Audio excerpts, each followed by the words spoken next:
So I've been utilising the services of virtual assistants since about 2012, and I've seen some big changes since then. That's what we're going to talk about, coming right up. So I was probably late to the party. I really only started embracing the use of virtual assistants back in about 2012, and I found it so successful I started my own virtual assistant business based in the Philippines. All my sort of business friends were utilising that sort of service and having great success with it, and yeah, I don't know why, I just didn't pick up on it until then. But I found it incredibly useful over the last few years, but I've also seen some changes, and I'd like to share that with you. So I suppose when I got on board back in about 2012, virtual assistant services were really in two distinct camps.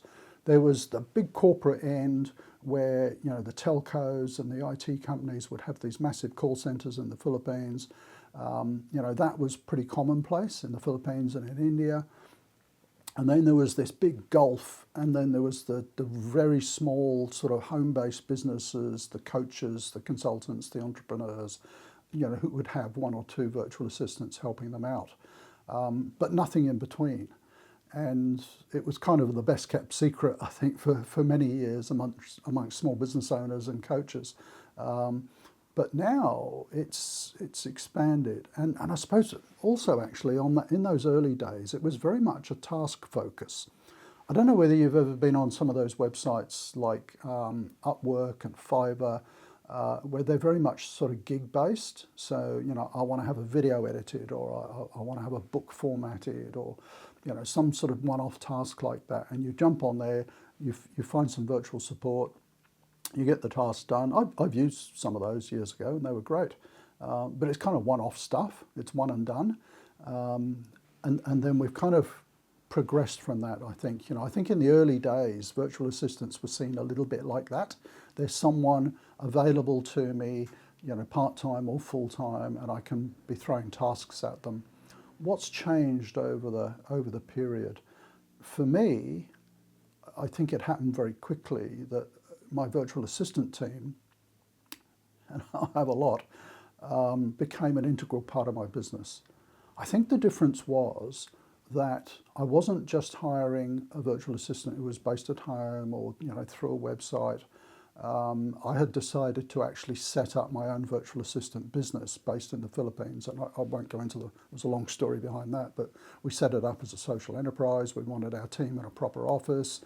And so really right from the beginning, we had this approach where they were just an integral part of our business, not some remote resource to be tapped into, as and when required.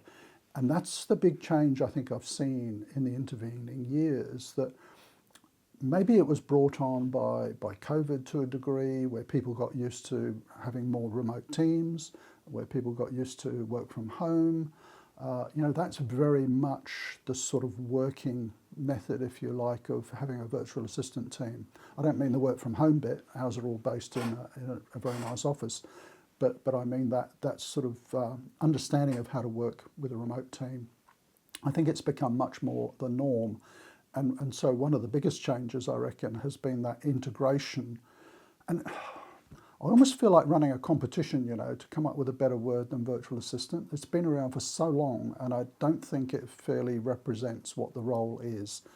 When I think of my team, they're just remote team members, that's all.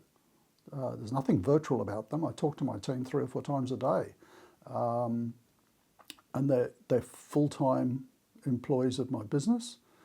They're an integrated part of the team. They're not just working for me, they're helping out, everyone else in my business. They're no different to any other member of the team in my business. So let's come back to that thing about, how it's changed. I think smarter businesses now are recognizing that this is a great way to bring in extra resource into your business, where maybe there's a hiring cap, maybe there's budget constraints, maybe there's a short-term requirement only for particular roles, and people see this as a great alternative now and it's not just the small entrepreneurs. I think it's a lot of the bigger businesses as well, and it gives people more bandwidth. So yeah, I think it's changed significantly. I mean, if you're more of a corporate thinking about whether virtual assistant services could suit you, I'll stick a link up here where I've recently just written an article actually about how this change has occurred and how a lot more corporates are using virtual assistant services as well. So if you've utilised virtual assistants yourself, have you seen a change over the years, over the last 10, 20 years? I'd love to hear from you. Do comment down below, but thanks for watching. Bye for now.